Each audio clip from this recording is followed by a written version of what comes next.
This pep talk is about adaptive kayaking for people who have had a stroke or a brain injury. In August, a few of us from the College of St. Rose TBI waiver program went to Silver Lake in Windham, New York to try adaptive kayaking. Here are some helpful kayaking tips. Always wear a life vest that fits properly. Always go kayaking with someone who is experienced. Always try kayaking for the first time on calm water, like a pond or a small lake. Here are two staff members from the Adaptive Sports Foundation describing adaptive kayaking equipment. Even just jump in. I'm going to place a couple foam blocks just behind the seat rest here, just as a little extra support so he can't smash into that seat rest too hard. Whenever you lift up your arms, I'm going to put a wedge in here and see where it's going to go and support him better in this boat. Every boat's a little unique, right? So if I put that wedge there, does that impact your paddling really? No. Maybe a little bit. A little bit lower. So I might trim that with a knife and cut that piece to fit slightly better. We'll do the same on this side. Loosen that. Actually, that's nice. So if he was, if he had, like some stability below his trunk, that'd be enough. If he's a way up high spinal cord injury, or like I said, a hemiparesis, I might need to go higher on one side or the other. Might go all the way up under his armpits and restrict his paddling a little bit, but He'd be better than tipping over. Yeah. Okay. Yeah. Great. So that's got him pretty solid in there. He can't really. Okay. So all I would do is go taller if he had less support, less trunks or core strength. Nice, cost-effective adaptation. Great. Yeah, pretty cheap. Some that are a little bit better designed for it, but you can go underneath his legs, blow up these bags to support his legs and his feet. If we're gonna have skin issues, if he's para, and he's gonna have skin abrasion issues, if he bumps into stuff in here, we can use these float bags to help support his feet. Okay. Not fully inflated, but a little bit inflated, so it kind of supports and cradles and prevents things from rubbing. Worked with a gentleman who got sores on his heels if he was in the boat like this, so we had to put stuff under the bottom of his feet to prevent them from rubbing. All of those skin issues that you worry about in transfers, and you have to think about in a boat as well. Okay. If you spend a couple hours in the boat, you need to be aware of all that. Okay. There you go, Steve. So when adapting the kayak for somebody, you have to make sure that they can get out. So yes, the fit is nice and snug, but it can't be such that it holds someone in. If the kayak was to roll and go over, you need to be able to get out. Okay. Good. This one only mounts on a boat that has the piece for us to plug into. This basically goes like this, and a paddle sits in here. So now this supports the paddle, and if he's only got one arm, or paralyzed on one side, he can now continue to paddle even though he's got one arm. And the way this works is it folds forward and pops right off if he tips over.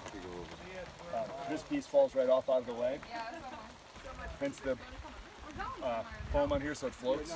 Okay. Otherwise it sinks. We might have lost a couple. Okay. But it's quick release so the person can get out. Yep, the whole thing pops forward and falls right out of the way. Excellent. Okay. I'll be right back. Okay. I am not okay. You're not okay? No. You're nervous. Yeah. You're nervous. I'm Okay. excited. Okay. So it'll be good. Okay.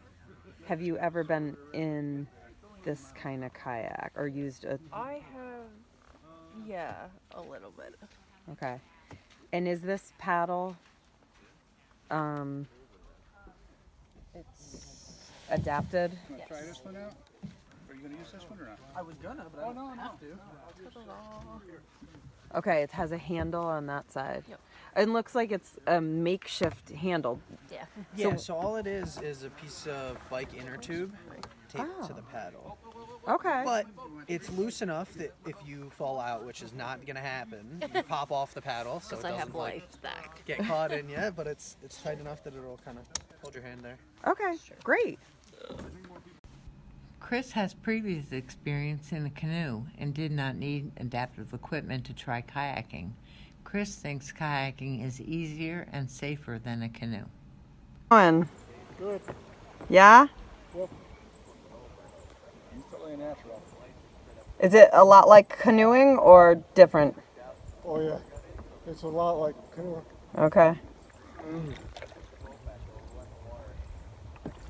Some people may not have needed adaptive equipment, but modified the way that they kayaked. When I hold this correctly, elbows even, okay? When I do the right side, it goes farther than the left side. But when I hold it over to one side, the right side gets me where I need. I got my board back right, but the left side so I can go straight. Whereas I couldn't if I used it correctly. Does that make sense? That makes sense. Okay. How do you feel? Give us a thumbs up.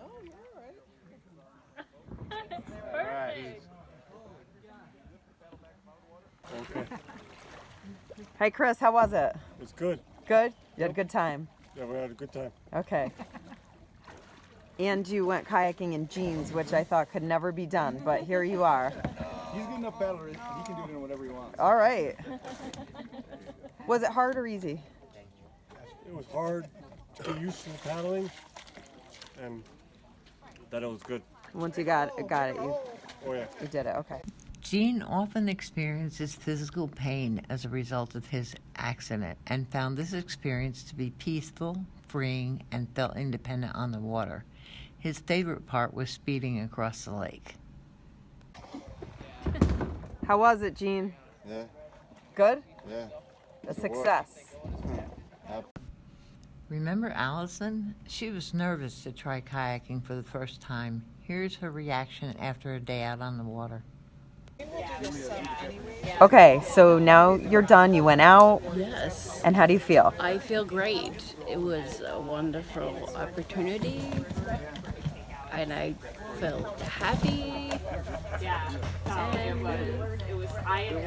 I kind of want to do it again. Kind of want to do it again. Okay. You used some cool equipment. I did. Yep.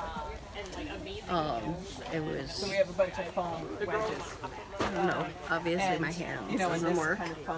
So if But if I grab it, it's really nice because it holds on to me. Okay.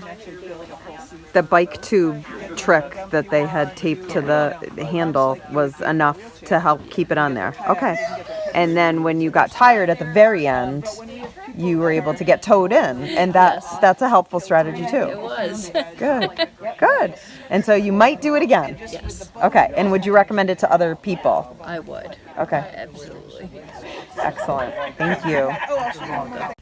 Here is Pam Greene from the Adaptive Sports Foundation in Windham, New York, discussing adaptive sports resources. Okay, so Pam Greene of the Adaptive Sports Foundation. So if you're looking for places to find adaptive kayak or paddling instructors, some great resources are, first, you could start with the American Canoe Association, and you can search for paddling instructors and adaptive paddling instructors right on their website. And there's also paddling clubs listed there, so you can find a lot of good resources, and they have a lot of educational events as well. The other places you can look for programs are dsusa.org, which is Disabled Sports USA, and all the adaptive programs that are chapters of DSUSA will be listed on their website by state. And the other place you can look is US Paralympics. They also list Paralympic sport clubs. So you can find a lot of resources on those three websites. Great, thank you. Sure. Thank you for watching our Pep Talk. For more information, follow the links below. Stay tuned for more Pep Talks.